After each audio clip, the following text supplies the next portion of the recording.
संस्था की सहयोग करता है।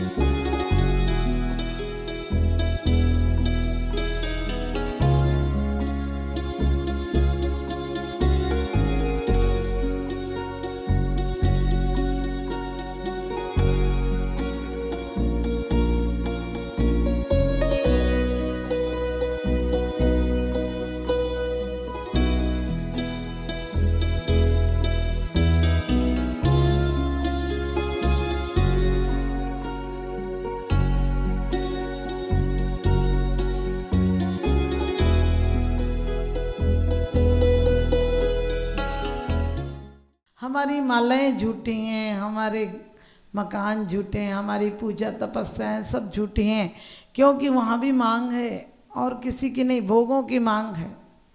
स्वर्ग भी आदमी क्यों जाना चाहता है कि स्वर्ग में बहुत अच्छे भोग मिलेंगे, बहुत अच्छी पत्नियाँ मिलेंगी, बहुत अच्छे पति मिलेंगे।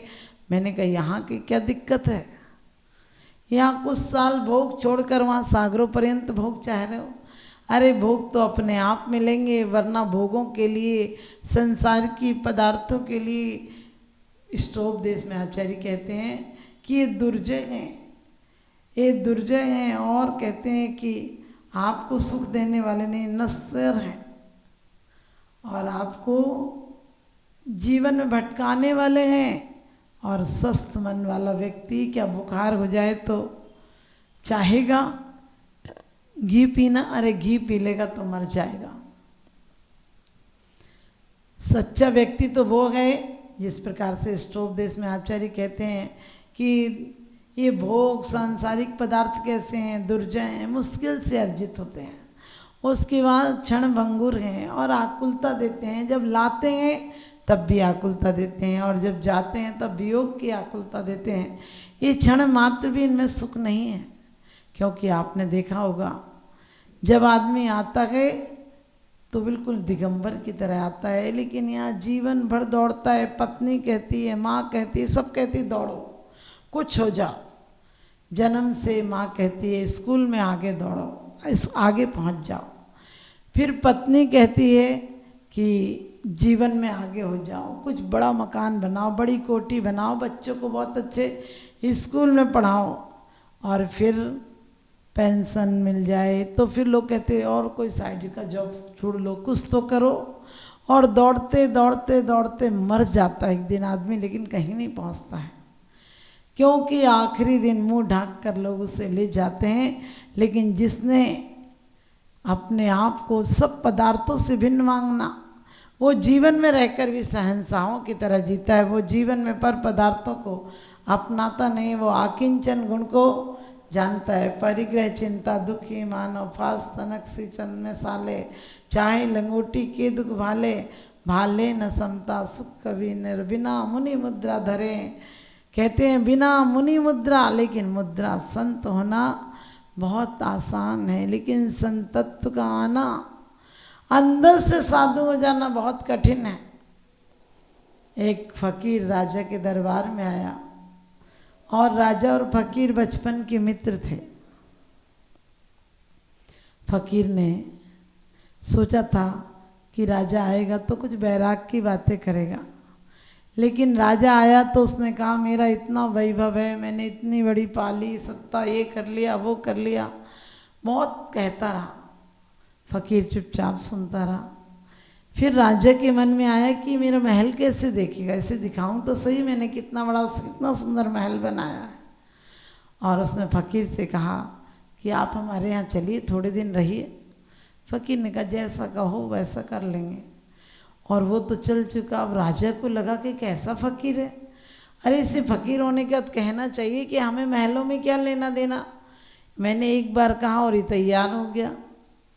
अब लगा तो, और लेकिन फिर भी फकीर के साथ साथ वो आ गया। फकीर के साथ साथ राजन आ गया, और राजा ने फकीर को महल में ठहराया। कालीन बिछे थे, वो कालीन पर चल लेता, बढ़िया बढ़िया स्वादिष्ट खाने मिलता वो खा लेता, पीने मिलता पी लेता, जो उससे बिस्तर मिले थे वो उस पर सो लेता। अब राजा को तो बड़ी आकुलता हुई, मैं तो गलत संत को ले आया, मैं गलत फकीर को ले आया, ये तो मेरे जैसा खाता है, इस जंगल में रहना चाहिए, घास पर सोना चाहिए, इसी महलों में तो मना ही कर देना चाहिए, मैं क्या करूँगा महलों में। लेकिन ये तो ना जाने कैसा है, आ गया मेरे साथ, मैंने गलत चुनाव कर लिया। और बात बात में एक दिन बोला फ़कीर से कि फ़कीर मेरी एक शंका है। फ़कीर ने कहा शंका तो उसी दिन उठ गई थी, तुम इतने दिन क्यों उसको सड़ाते रहे। उसने कहा मतलब, बोले कुछ नहीं, तुम्हारे मन में जो है मैं समझ गया, लेकिन कल बता दूंगा सुबह। उन्होंने कहा कल कब बता दोगे। उन्होंने कहा कल अपन घूमने चलेंगे, सुबह सुबह नहाने जाते हैं, वहीं से घूमने भी चलेंगे, वहीं तुम्हारी शंका का समाधान हो जाएगा। अब राजन सोच रहा था कि क्या शंका का समाधान सुबह करेगा, यह तो है ही नकली। और कहते हैं सुबह गए, उन्होंने नहाया और उसके बाद घूमने चले गए। करीब 5 किलोमीटर तक निकल गए। राजा को तो बार बार राजा कहता यहाँ तक अपन आते थे, यहाँ तक अपने सीमाएं। और एक जगह जाकर तो राजा बोला कि अब मेरी सीमा यहीं तक है, मुझे बहुत काम है, मेरे घर में बहुत सारे आज महोत्सव होना है और राज्य में कुछ निर्णय करने हैं, किसी को सज़ा देनी है, किसी को टैक्स लेना है, बहुत सारे काम है, मैं तो इससे आगे नहीं जा सकता हूँ। लेकिन तुमने मेरी बात का जवाब नहीं दिया। तो फ़कीर बोला यही जवाब है, तुम्हारा पीछे बहुत छूट गया और मेरा पीछे कुछ नहीं है। अब मैं जाता हूँ, तुम वापस जाओ। तुम्हारे मन में इतने दिनों से यही चल रहा था ना कि कैसा फ़कीर है, क्यों आ गया, कहाँ रह रहा है। हम फ़कीर महलों में रहें, चाहे भवन में रहें, चाहे जंगल में रहें, हम अपने आप में रहते हैं। हमें क्या फ़र्क पड़ता है, रूखा देते हो, सूखा देते हो, रस देते हो, नीरस देते हो, हमें इस पर ध्यान ही नहीं जाता है। हम अपने आप पर ध्यान जाता है, एक क्षण को विचलित नहीं होते हैं। तो हम इस प्रकार से जीवन में अपने एकाकीपन लाएं, जीवन में कहते हैं हर पदार्थों से भिन्न होने की भावना लाएं। हमारे ग्रस्त में रहते हुए भी हम छोटे छोटे पदार्थों के लिए लड़ते लड़ते मर नहीं जाएं। जाना सभी को एक दिन, सेंटर अलग अलग हैं। जाना सभी को एक दिन, सेंटर अलग अलग हैं, चित्त सबके एक से पेंटर अलग अलग हैं। एक दिन हमें जाना पड़ेगा। ये नाम कर्म, गोत्र कर्म आदि के माध्यम से, ज्ञानावर्णी आदि के माध्यम से हमें ज्ञान मिला है। और पहले तो युग था ब्रेन का। पहले का आदमी 20 और 20 का गुणा भी उंगलियों पर कर लेता था। आजकल 2 और 2 भी जोड़ना हो तो कंप्यूटर चाहिए। जब बाप कंप्यूटर चलाएगा तो बेटा दिमाग क्यों चलाएगा। हमें भी जीवन में चाहिए कि हम जीवन में ऐसा जीवन जिए कि हमारा जीवन एक आदर्श हो जाए। कोई आए तो सोचे कि वाह, इन जैसा जीवन होना चाहिए। हमारी शांत मुद्रा को देखकर लोग लालयित हों।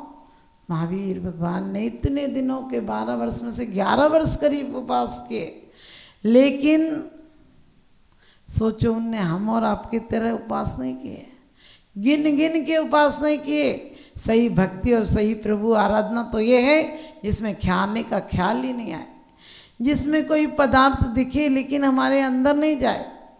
अभी तो इतनी पदार्थों के प्रति मूर्छा है कि तुम बाजार से गुजरते हो, एक चीज़ चाहिए वो ले आते हो, लेकिन दिल वहीं छोड़ आते हो, दूसरे शोरूम में छोड़ आते हो।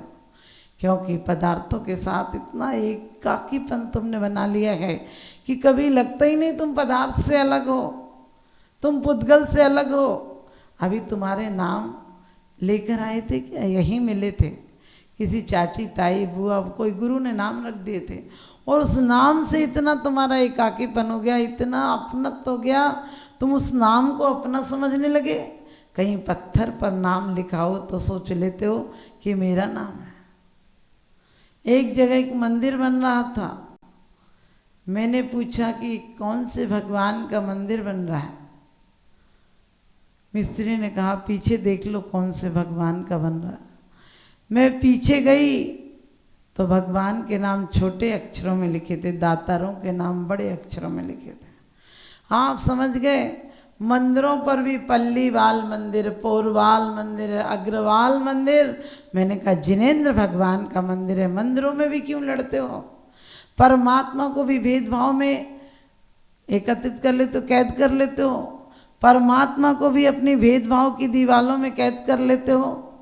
यदि तुम हनुमान के मानने वाले हो तो गदा नहीं लिए हो तो तुम्हें परमात्मा नजर नहीं आता है। हनुमान जी का कोई तुम्हें व्यक्तित्व नहीं दिखता। हनुमान जी के साथ गदा हो तो तुम्हें हनुमान दिखते हैं। राम के साथ मुकुट हो तो तुम्हें राम दिखते हैं, वरना रामचंद्र जी तुम्हें राम नहीं दिखेंगे। गले में सांप पड़ा हो, नंदी नीचे हो तो तुम्हें शंकर जी दिखते हैं। यदि हाथ पे हाथ रखे हो तो तुम्हें महावीर दिखते हैं। तुम उनके गुणों की तरफ नहीं देखते हो, उनकी विशालता की तरफ नहीं देखते हो कि उन्होंने कितना विशाल व्यक्तित्व था, उनका जीवन कितना आदर्शमय था। रामचंद्र जी अपने पिता के वचनों के लिए इतना विशाल राज्य को ठुकरा कर चले जाते हैं, और बाहुबली जीतने के बाद भी छोड़कर चले जाते हैं, क्योंकि उन्हें समझ में आ गया संसार की हर जीत अधूरी होती है। इंसान को जो नहीं मिलता उसी के लिए भटकता रहता है।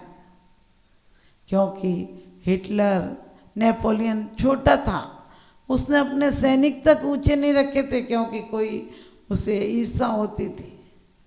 जितने भी बड़े बड़े बादशाह हुए हैं वो रात में सोते भी नहीं थे, क्योंकि उन्हें धन ज़्यादा आकुलित करता है, और वरना सोने वाले तो सड़कों पर सो जाया करते हैं। जीने को हर लोग जिया करते हैं। कुछ महलों में, कुछ फुटपाथों पर ज़िंदगी गुजार देते हैं। एक व्यक्ति अखबार बेचता था, उसे नींद आ गई। उसके दोस्त ने आकर कहा, पागल ही ऐसे जीवन चलेगा? उसने कहा क्या हुआ? कहने लगे मन लगाकर व्यापार कर। उसने कहा क्या क्या होगा? तो कहने लगे मन लगाकर व्यापार करेगा तो एक दिन तू बड़ा आदमी बन जाएगा। बोले फिर क्या होगा? बोले फिर ये तेरी अखबार सड़क पे रख के बेचता है, फिर अपनी दुकान हो जाएगी। बोले फिर क्या होगा? बोले फिर तू शहर का बड़ा आदमी हो जाएगा। बोले फिर क्या होगा? फिर बोले तेरी शादी हो जाएगी। बोले फिर क्या होगा? बोले फिर तू बढ़िया एक मकान बनवाएगा, फर्नीचर लाएगा, बच्चों की महंगी महंगी शादियां करेगा, और बोले उसके बाद बोले नाती पोते हो जाएंगे। बोले फिर क्या होगा? बोले फिर तू आराम से सोएगा। वो कहने लगा पागल, मैं अभी आराम से सो रहा हूँ, इतनी आफत पैदा करूँ फिर ना जाने नींद आए या नहीं आए।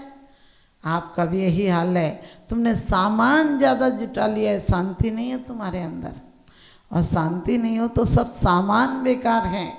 आज लोगों के पास बहुत अच्छे फर्नीचर हैं, उन्हें देख के रात भर करवट बदलते रहो। दिल को तसल्ली दे लो, समझा लो कि अब नींद नहीं है तो क्या हुआ, इतना सामान तो है। संस्था की सहयोग करता है